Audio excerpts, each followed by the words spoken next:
Hello everyone and welcome back to another vlog. First off, how nice was the sky the other morning? Unfortunately, the weather isn't quite the same today.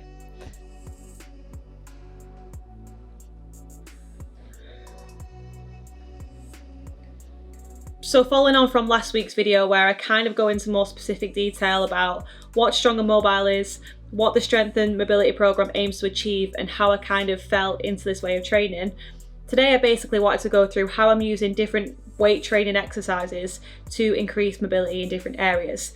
More specifically today, hamstrings. And if you've seen previous videos of mine through my running journey and everything, you'll know that hamstrings are, well, my hamstrings are terrible. They're incredibly tight. I've had several different injuries in them and there's something that I've been trying to work on for over a year now, and I feel like with this programming, with all the research that I've been doing and the exercise selection that I've been choosing, I'm finally at a point where I've gone past that and my hamstrings have definitely improved. So this is last week's lower body B session. Like I said in the previous video, things have probably changed since then. I think I'm probably going to keep most of the exercises in this particular session apart from swapping the Cyclist Squats with a Bulgarian split squat, and I'll explain that in more detail in future videos. But here is last week's lower body B session and kind of how I'm using these exercises to increase hamstring mobility.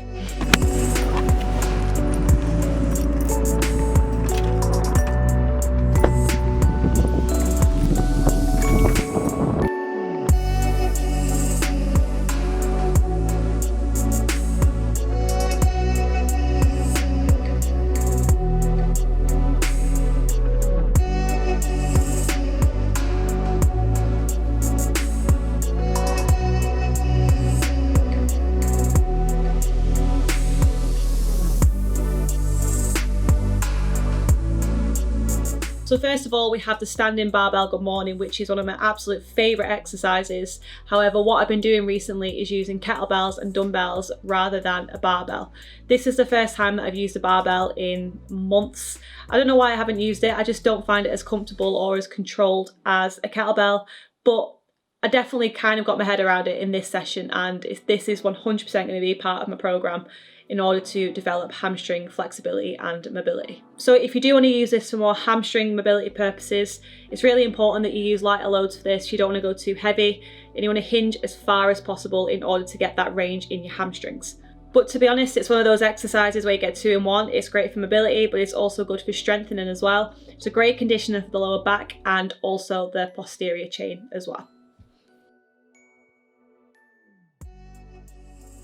So next up we have the Sumo Deadlift, and you can probably tell by this video that this is definitely not something I'm great at. I'm very used to conventional deadlifts, and to be honest I haven't deadlifted for several months properly because of my back problems and all that kind of stuff. So yeah, the Sumo Deadlift is definitely something that I need to learn and kind of perfect my technique on, but I have read and I've researched that it is great for flexibility, it's great for mobility, which is why it has a place in this lower body program. Right, moving on to the deficit Romanian deadlift. And again, I'm very used to using dumbbells for RDLs. I've just used that for several weeks now. I think I might have touched upon it in the previous video. But yeah, this is again a new movement for me, but it's something that I am 100% going to be keeping because I absolutely loved this exercise. So when we're performing like an RDL with dumbbells or with a barbell, we're often limited to how low the bar can travel due to the plates on the bar. So elevating the feet is a perfect way to avoid this and increase the distance between the floor and the barbell. Ideally, when we're setting this up, we want to elevate the feet to the point where we just about can't touch the floor, and once we can consistently do this, we can then elevate it further to increase the stretch. Then last we have the Cyclist Squat, which I am going to be replacing with Bulgarian split squats from the lower A session. Basically the reason for that is in lower A I've got front foot elevated split squats, then I have rear foot, well, Bulgarian split squats. That's 2 exercises which is a single leg, whereas this lower B session doesn't have any single leg variation. So it's just a good way of mixing things up basically. So the reason why the Cyclist Squat has a place in this program is because not only is it a great strengthening exercise for your quads, it's also a great exercise for mobility. And the reason for this is basically the elevation of the heels allows us to get our knees further over our toes, which is like the biggest aim for this exercise. And the narrow stance also allows tracking over the patella to go more forwards and back, rather than more wider in a traditional squat. But the main focus of this is to get your knees over your toes, which is very similar to the split squat I mentioned in the previous video. And that's pretty much it, just sticking to basics, doing them well, using the right exercises, and the goal of it is to not only increase strength but also to increase mobility. I did finish off practicing the Jefferson Curl, which definitely needs touching on. Since this video I've done a little bit more research on it, watched a few more videos, but this is my attempt at the Jefferson Curl, which is a fantastic exercise for overall mobility in your back and also your hamstrings. So I definitely want to perfect this because one of my goals moving forward is the forward fold, which it's better.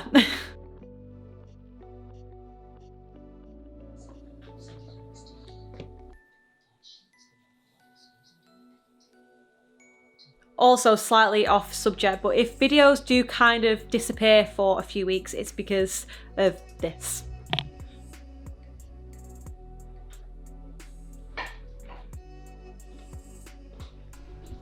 We're in the process of getting the kitchen done, so it means that builders are going to be back. But after that, no more builders. Well, fingers crossed, no more builders, which means that I can consistently do videos without worrying about being judged by builders. Anyway, moving back onto the entire topic and point of this video, which isn't builders or kitchens. When I first started the gym a few years ago, and even when I first started running 10 years ago, I was always stiff, I was always sore, and I just kind of accepted that that was the consequence of training. It just meant that I was working hard and that's kind of what it is. When in reality, I just wasn't training smart enough. Basically what I mean by that is a lot of people, including myself previously, are under the assumption that strength training, weight training makes you stiff. You can't be strong and you can't be mobile or flexible at the same time, whereas that just isn't the case at all.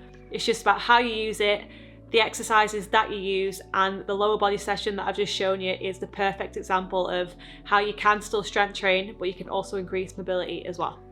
Anyway, that is it for today's video. I hope it gave you more of an insight on what the strength mobility program is gonna kind of include, how to combine strength mobility effectively, and how strength training doesn't necessarily mean that you're going to be tight and stiff all the time, and it can actually increase mobility.